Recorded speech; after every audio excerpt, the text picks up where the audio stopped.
Okay, guys, so here's your review for your review test tomorrow. I'm going to do the odd problems, and I'm going to let you guys do the even ones, okay? So this is rational expressions. To simplify these things, what we're almost always going to want to do is factor them. So now if you don't remember how to factor, that's a whole other hill to cross in itself. So hopefully your factoring skills are okay. If not, then you're going to have a little bit of a hard time. Anyway, factoring this, what makes x squared is x times x, and what makes 15 is 3 and 5. I need the 3 and 5 to add together, make a positive 2. So that factors into x minus 3 and x plus 5. The one down here on the bottom factors into 5 times x minus 8. So that's the first step you're going to do, is you're going to factor, and then you're going to cancel out whatever terms on the bottom and top match. So now I'm left with x minus 3 with a 1 and 5 with an x minus 8. You can leave your answer like this, or you can distribute everything back in. And there's our final answer. So basically, when you're trying to simplify a rational expression where you're multiplying the rational expressions, it's just factor and cancel. Go and take a look at number 2 here is for you to do. So I'll let you guys do that one, and you should be able to look at the answer key to see if you got it right. Okay, let's go ahead and we'll look at division. Division is a lot like the multiplication. In fact, after the first step, it's exactly the same. The first step is to keep the first fraction the same, change the division to multiplication, and then flip the second fraction over. Same change flip, they call it in some places. After that, we're going to factor. So this polynomial here, you can take out a 10r, leaving us with r plus 3.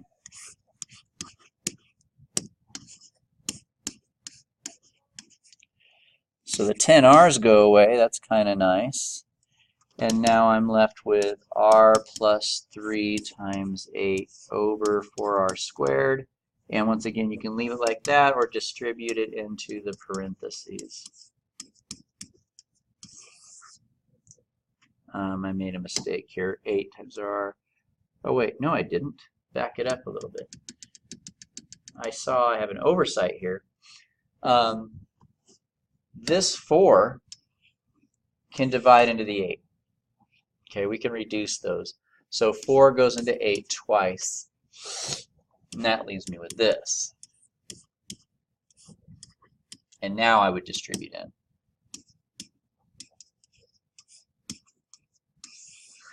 Okay, so that one's done. So it's just like the multiplication, factor and cancel, except you just have to do the same change flip at the beginning. Okay, so number 4 is for you guys. Go ahead and see if you can get that one to work out for you. Number 5, this is what's known as a complex fraction.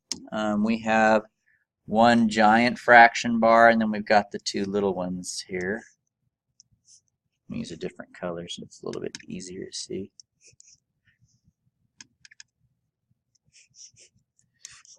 So the green ones are the little fractions, right? So basically what I'm going to do is every denominator of the little fractions, I'm just going to multiply everything by those, and that will make it look more like a normal fraction at that point. So what do I mean? Let's go ahead and see. So first of all, I'm going to multiply everything by x squared. Okay. So I'm going to multiply the top fraction by x squared over 1. But whatever you do to the top, you have to do to the bottom. So I'm going to multiply the bottom also by x squared over 1. Now since there's 2 terms, you have to multiply both of those terms by x squared over 1. So let's see what that gives us. The reason I did that is because now this x squared cancels this x squared, and I'm left with 25 over 1, which is just 25. So I've simplified the numerator. Now in the denominator, I've got x to the fourth minus x to the fourth over 5 and over 4.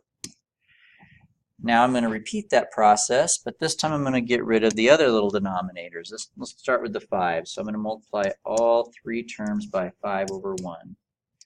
The top I'm just going to say 5 instead of 5 over 1. So that gives me 125 over. Those cancel, leaving me with x to the fourth. And that's now minus 5x to the fourth over 4. Last thing I'm going to do is I'm going to multiply everything by the last little denominator there, the 4 over 1. Here I'm just going to put 4, and here I'm just going to put 4, since those parts aren't fractions anymore. And that's going to cancel that out. And now I'm going to have 500, I believe, on the top. And on the bottom, I'm going to have 4x to the fourth minus 5x to the fourth. And now these can be simplified, the 4x to the fourth minus 5x to the fourth. 4x to the fourth minus 5x to the fourth is negative 1x to the fourth. And so your final answer on this one would be that. Now, that last step was a little weird. I haven't seen too many problems where you end up with like terms to combine. That's unique. It doesn't usually happen that way, but this one had it. But what's important to notice is how do you get rid of the little denominators? Just keep multiplying them. Sometimes also when you get to your last thing, you might have to factor it and see if you can reduce any of the like terms out, but this one didn't seem to have that. So let's see how you guys can handle this guy. Once again, take a look at the answer key to see if you get it right. Let's take a look at number 7. This is adding and subtracting. So, all right, for addition, you need a common denominator. All right. I don't like this one so much.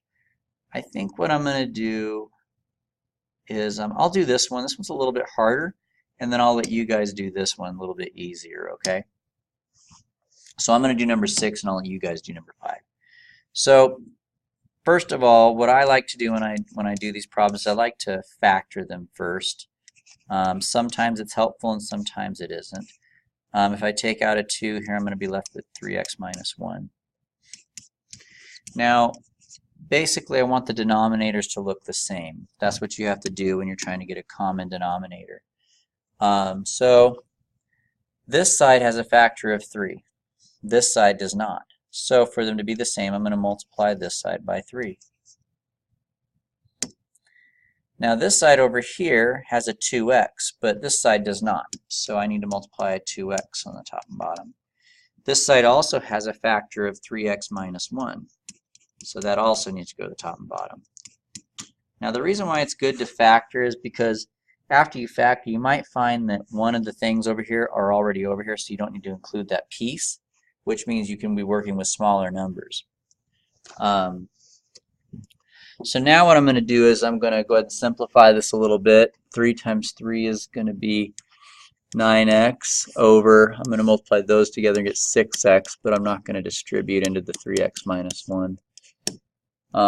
Here it's going to be 10x and 6x. So now, as you guys can see, I have a common denominator now, right? They both have 6x and 3x minus 1. I got that by factoring and then matching the factors on each side, remembering that whatever you put on the bottom, you have to put on the top, right? And we end up with this as a result. So now the next thing I'm going to do is I'm going to go ahead and multiply here. Any kind of multiplication that's in the numerators, you have to do it. So 10x times 3x is going to be 30x squared minus, and then 10x times 1 is 10x.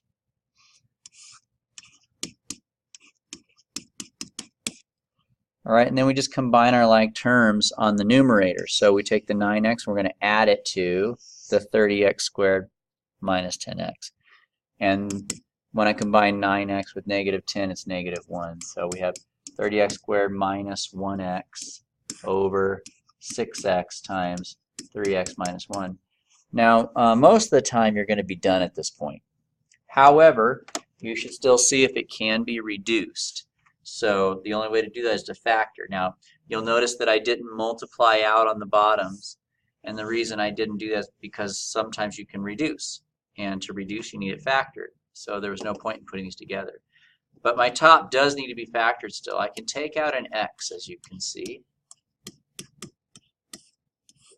And now that I've done that, you see that we can take out that x there. And so we actually end up with 30x minus 1 over 6 times 3x minus 1. So these ones are a little bit more work. You have to get a common denominator, and then you combine the numerators, and then you reduce. So I'll leave the next one for you guys. That was number 7.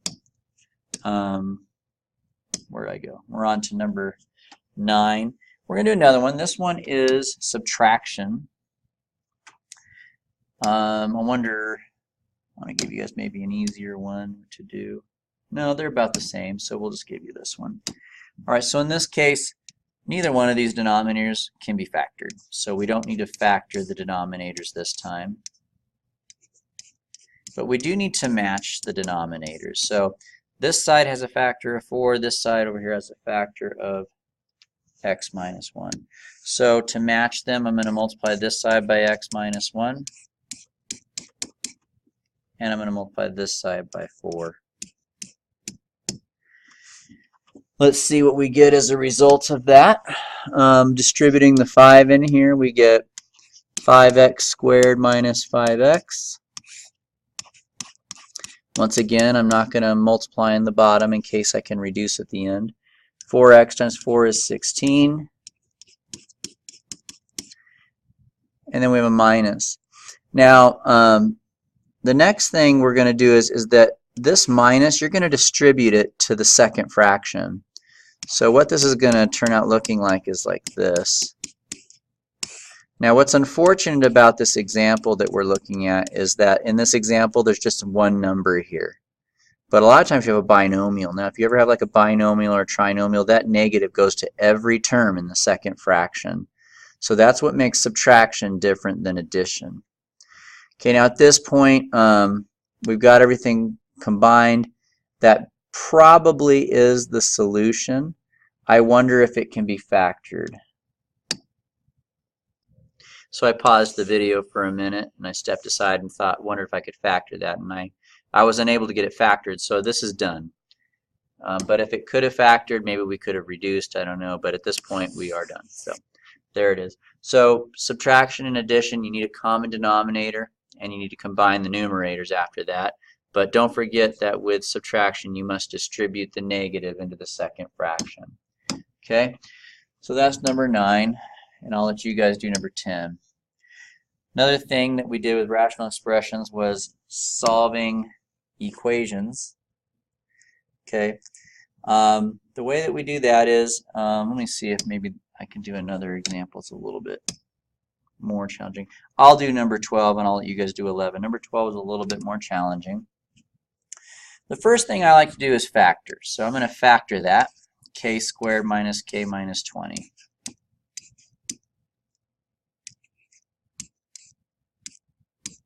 It's k minus 5 and k plus 4. Same thing over here. So once again, we start by factoring the denominators. Okay? Now the next thing we're going to do is we're going to get rid of the denominators by multiplying everything by the denominators. So for instance, I'm going to multiply everything by, let's say, k minus 5. So I'm going to multiply this fraction by k minus 5, this fraction by k minus 5, and this one by k minus 5. By doing that, these cancel. And now I have a simplified fraction. I have 1 over k plus 4 is equal to 1. Here there's nothing left at all except the 1. Plus 6 over k plus 4. So I'm going to repeat that process now to get rid of the k plus 4. So now I'm going to multiply this fraction by k plus 4. I'm going to multiply the 1 by k plus 4 and the 6 by k plus 4. And once again, they cancel, leave me with 1 equals k plus 4 plus 6. And so I have 1 is equal to k plus 10, and solving I get k equals -9. So the trick here is to go ahead and just factor the denominators and then multiply everything by the denominators until you get an equation with no more fractions, and then you're just going to solve that equation after that. Something you have to make sure of is that your answer doesn't make the denominators equal 0. On a rational expression, denominators cannot equal 0. Now we had two different denominators. We had k minus 5 and we had k minus 4 in the denominators, right? Well, if I plug in my answer, neither one of these are 0. And that's a good thing, because the denominator can't equal 0. So if you ever get an answer that makes one of your denominators equal 0, then you actually have to throw that answer away and say that's a bad answer. It's not true. Okay? So there's how you solve a rational equation. Now we get to do the real fun ones. These ones have a lot of work to them. So for numbers 13 through 18, we're going to do a bunch of stuff. We're going to find the limit. We're going to find the horizontal asymptotes. We're going to factor it. We're going to see if there's any holes in the graph. We're going to see if they're the roots, see if there's any vertical asymptotes, and if there's a Y-intercept. And then finally, once we have all that, we're going to graph it. So let's go ahead and begin. So for number 13, well, before I start 13, let's talk about end behavior here a little bit. So first of all,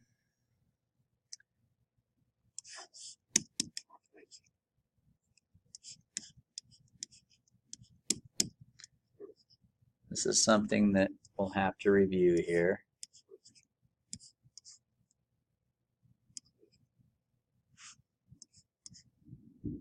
I'm going to use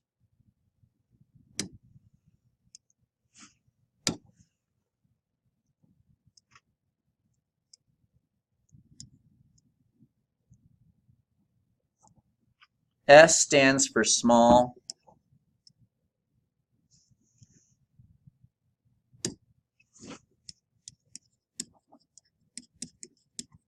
And let's say capital B represents bigger.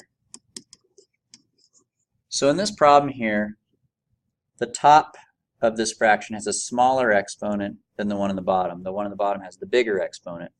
When you take the limit of these expressions as x goes to infinity, it goes to 0. Now I'm not going to go into y. That will make this video take about another hour, and we're not going to do that. But that's something that we learned back in unit like 6 or so. But that's one fact. Now,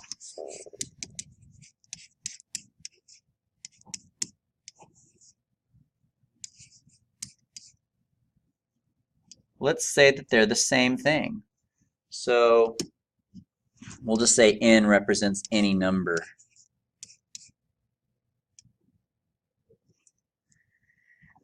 Whenever you're taking the limit of a fraction and the top one's exponent is the same amount as the bottom one's exponent, the limit as x approaches infinity is just a over b.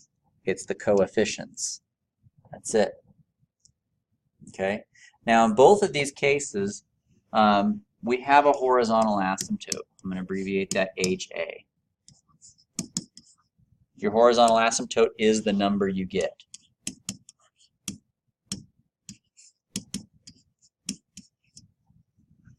Okay.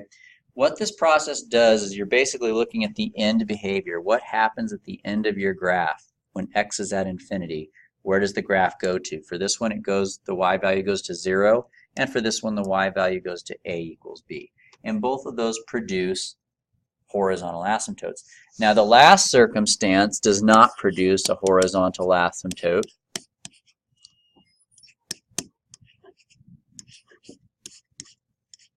What if your exponent on the top is bigger than your exponent on the bottom?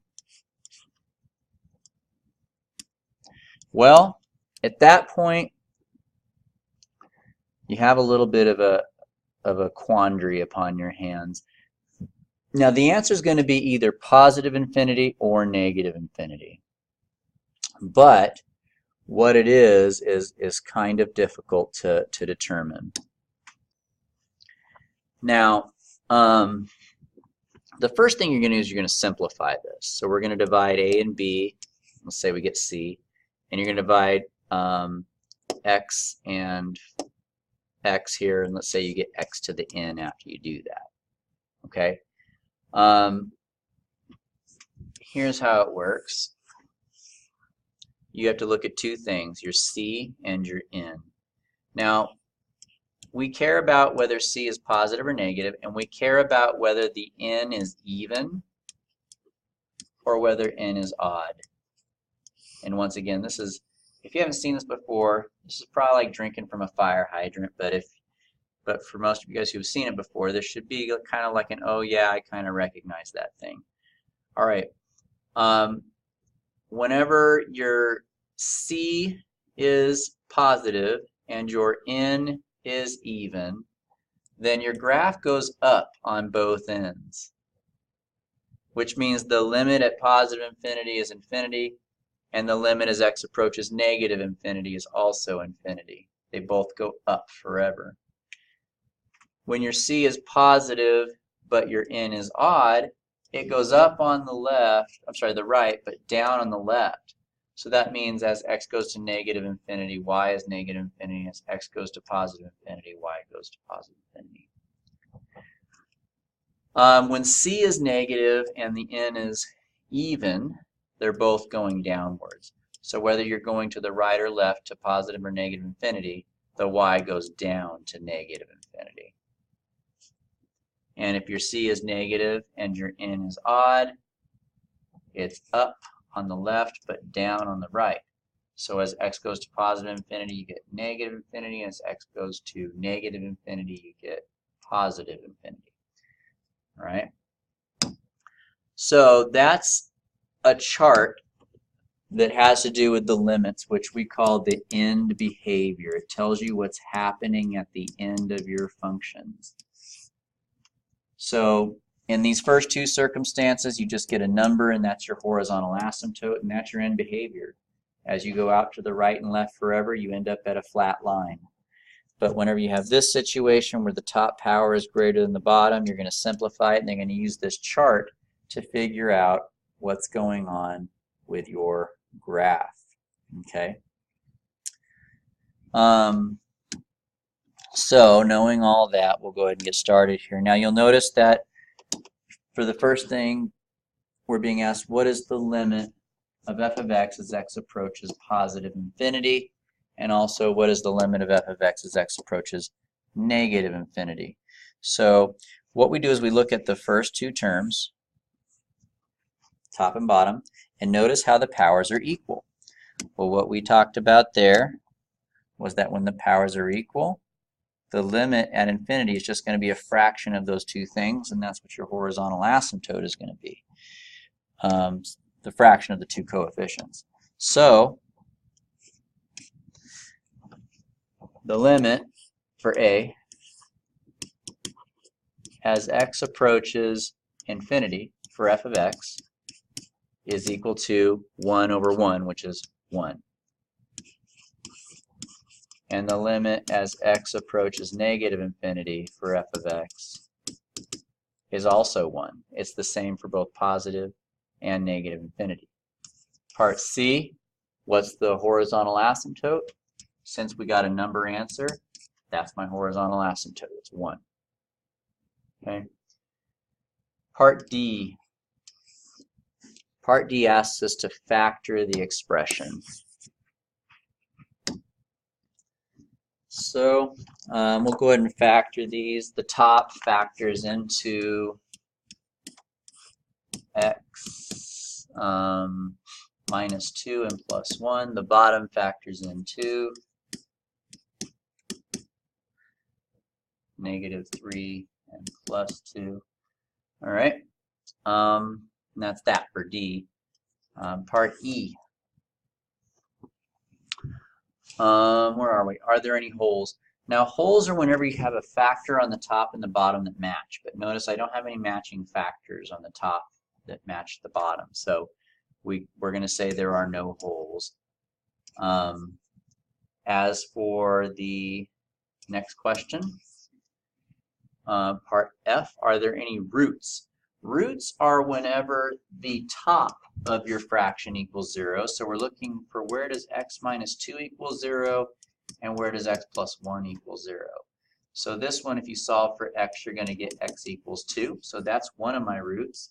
And if you solve for this one, you're going to get x equals negative 1. That's another root. Part G is asking us where are the vertical asymptotes.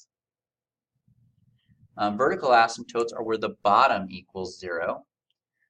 So I'm running a little bit out of space here. So I'm not going to put G here. I think I'll make some more space up top here. Nope, I don't want to use that one though. Let's go with a rectangle. Okay, so for part G,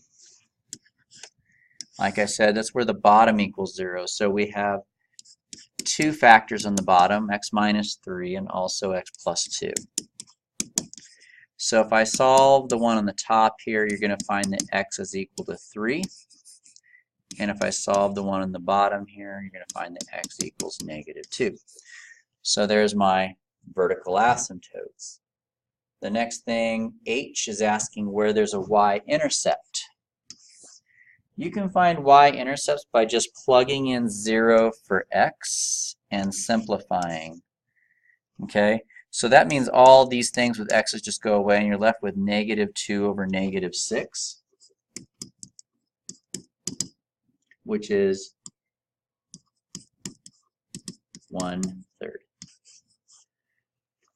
Well, we have a lot of good information now, information that's going to help us to graph this thing. Okay, and that's the last step. We got to graph it. So what we're looking for here is it's going to have a horizontal asymptote of 1. It's going to have no holes in it. It's going to have roots at 2 and negative 1, and vertical asymptotes at 3 and negative 2, and a y-intercept at 1/3. So let's go ahead and sketch this out a little bit. This is for part G. Now, the first thing we'll look at is the horizontal asymptote. All right, so our horizontal asymptote here in part C was y equals 1. So what I'm going to do is put a flat line here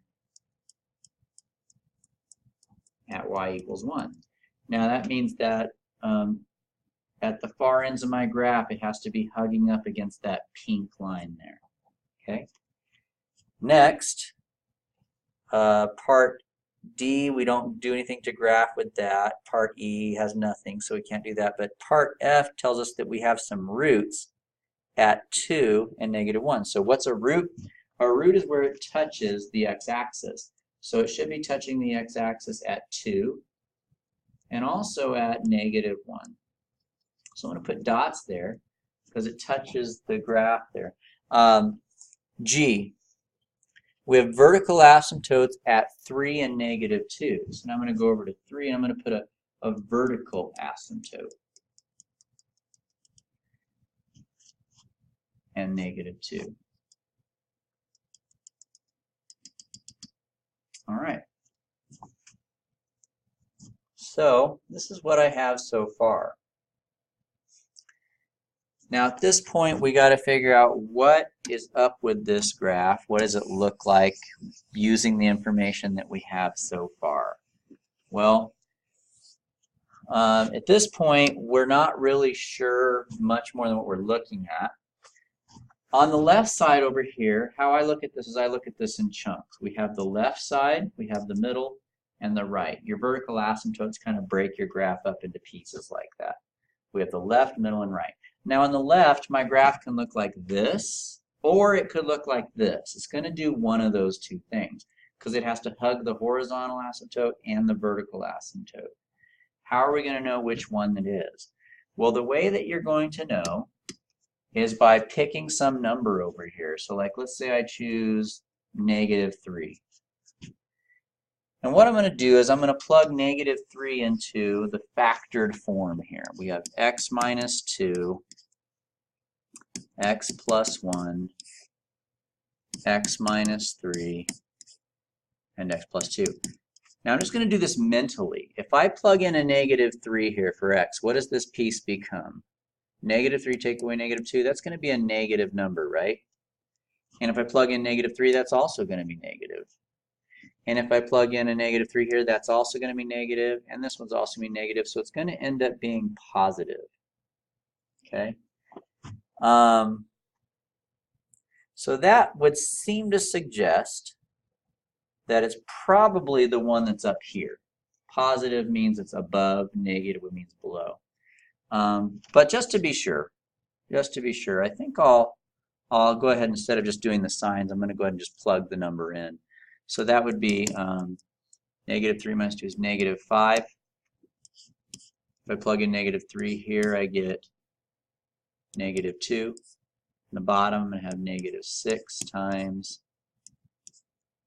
-1. So that's going to be 10/6, which is 1.6-ish approximately.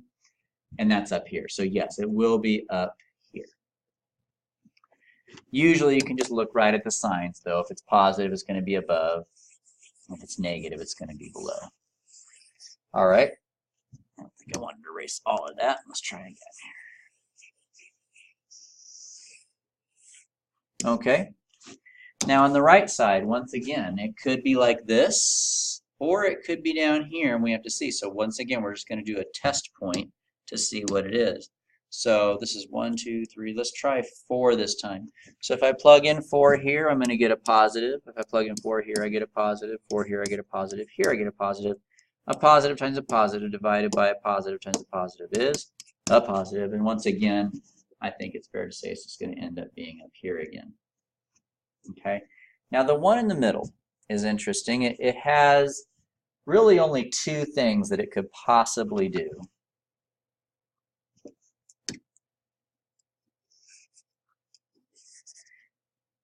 I know it's got to hug up against these asymptotes, and it has to go through these dots. So there's 2 ways that could happen. It could hug here, hit there, curl back down, hit there, and hug there. That's one thing it could do. The other thing that it could do is it could reverse. It could be like this. So what I'm going to do is I'm going to plug in any point in here. Now let's say I plug in 0. If I plug in 0, that's here, right? So if I plug in 0 and I get a positive number, then I know it's the parabola that goes like this because the dot's up here. But if I plug in 0 and I get a negative number, then I know it's down here, so it would have to be the right side up parabola shape. So let's go ahead and do that. Let's plug in 0. If I plug in 0, I get -2. Well, I'm not going to do the numbers. I'm just going to do the signs. A negative, a positive, a negative, and a positive. The 2 negatives are going to cancel, leave me with a positive once again. So my dot's going to be somewhere up here. We don't know where exactly, but somewhere up there. You know what I never graphed, you guys, was the Y-intercept. That would have answered my question. The Y-intercept's right here. It's at 1/3. But that's okay. Either way, we know it's got to be going like this. And there you go. So that's number 13. I'm going to let you guys try 14 if you're interested, and I'm going to move on to doing another one here. Here we go. I'm going to be covering up the instructions. You guys can read it on your copy. I just need the space to work, so there we go.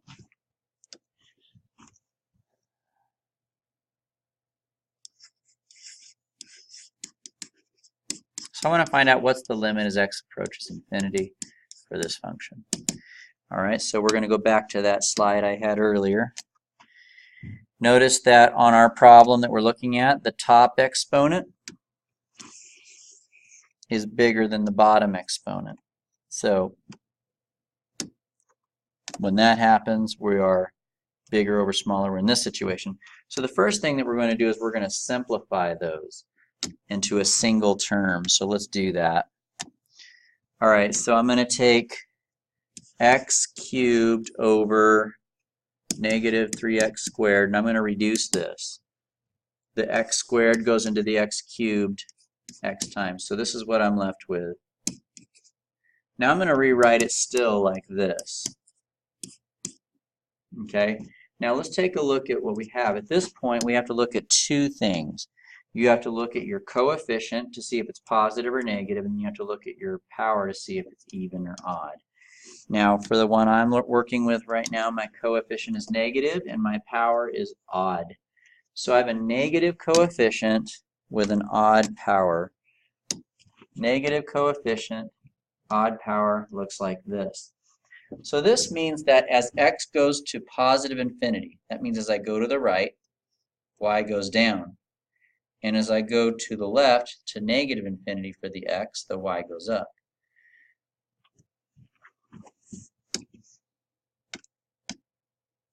So as x goes to positive infinity, that means as I go to the right, the graph goes down. And so the answer is negative infinity. B, the limit as x goes to the left to negative infinity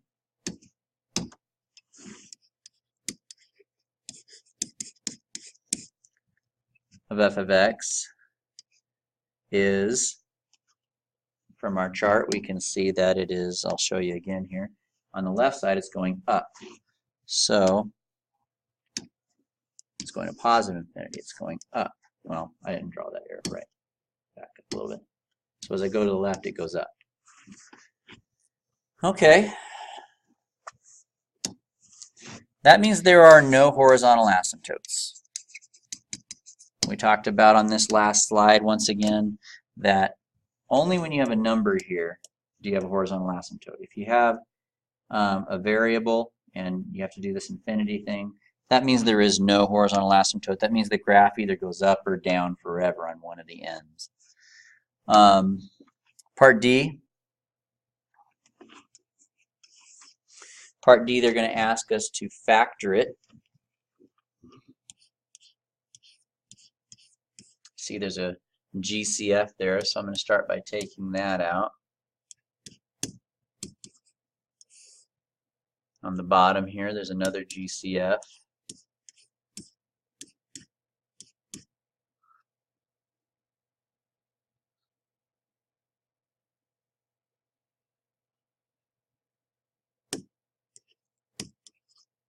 All right, so that's what you get if you factored it. Part E, we're looking for a hole. A hole exists where you have two factors on the top and bottom that are the same. So I'm going to go and cross that off, but that's where the hole exists, is when x minus 2 equals 0. So we have a hole in our graph at x equals 2. Part F, we're looking for where are the roots. The roots are where the top equals 0. So we have x equals 0 and x minus 4 equals 0. So here's one of our roots. The other one, if I solve for x, I get x equals 4.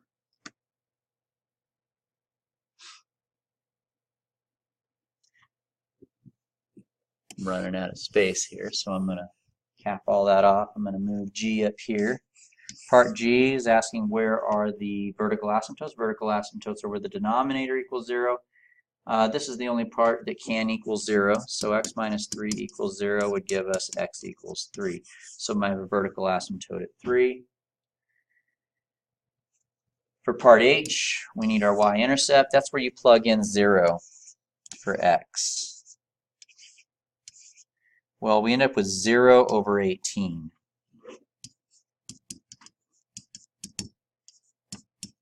And that's just 0. So our Y-intercept is at 0. Okay. Let's go ahead and do our graph.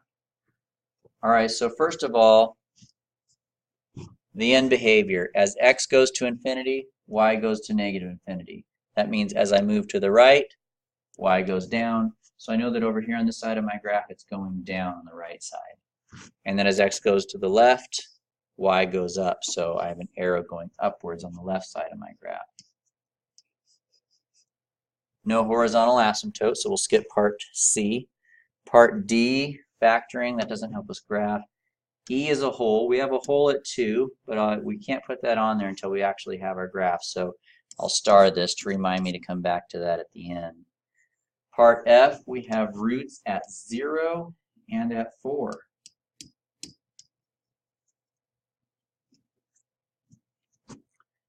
Part G, we have a vertical asymptote at 3. Okay. At this point, I know it has to connect to this arrow, and it has to touch that point. So we might as well connect those. And then it has to hug this asymptote. So it's got to look something like that. That's pretty easy. I didn't need to do any test points for that. This one is pretty much the same way. I'm just going to scoot this arrow over, though. I don't like how far away it is from the rest of the graph. So we had an arrow that was up over here, right? And it's got to hit that root, and then it's got to hug that asymptote. And there it is. So there's our graph. That's pretty much done. But we have one more thing to consider. We have to look at the hole. There's a hole at 2. So when x equals 2, that would be somewhere like right about here, you're going to have a hole in your graph. You'll notice that this time I didn't have to do any test points. That's because based on the points that I had and the asymptotes, I really had enough to kind of figure out which way those lines should go. But you can always, plug in points and get other points just to kind of figure out where that line goes. But like I said, on this one, I feel like we had enough information. All right, last thing. That one's for you guys. I'll do one more.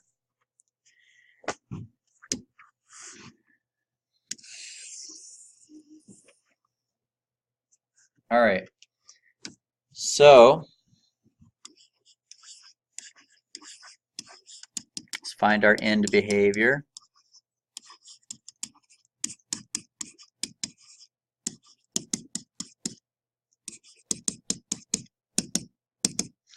So we look at the first term of the top and the bottom.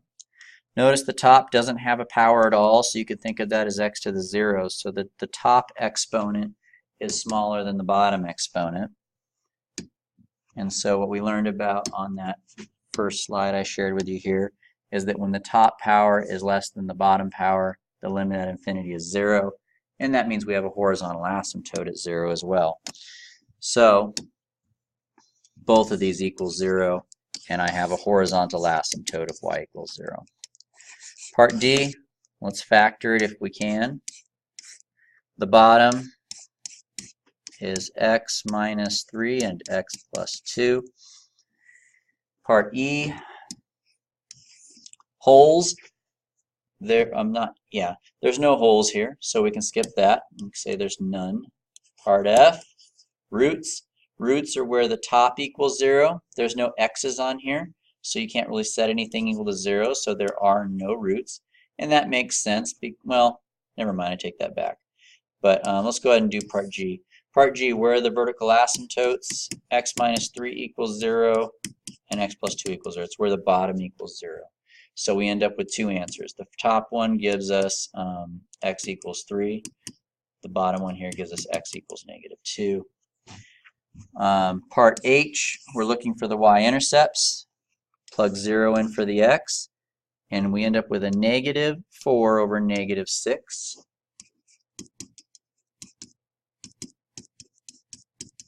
And that's 2/3. So that's my y-intercept. Finally, we're ready to graph it. Here we go. Okay, I have a horizontal asymptote at 0, so I'm just going to highlight the x-axis because that's where y equals 0. That's my horizontal asymptote. Next, I don't have any holes, I don't have any roots, but I do have some vertical asymptotes. I've got a vertical asymptote at 3 and at -2. All right. I have a Y-intercept at 2/3. So if this is 1, 2/3 would be right about here. Okay. Well, in the middle here, I'm not allowed to cross my x-axis. So I'm not allowed to say, for instance, do this. That's not allowed. Because if I did, I would have a root, right? But there's no roots in there. So I can't cross my x-axis, which means that really I have one of two options. It's either going to be a happy face parabola or a sad face parabola. Now, it's got to be the happy face because it's got to hit that root, which is above the x-axis, and it's got to hug those asymptotes, and it can't touch the x-axis. So that's the only way the middle can be. Now, on the sides over here, once again, it can look like this, or it can look like this. And we have to do a test point since we don't have enough information to determine which it is. So I'm going to take -3 and plug it into the factored expression here.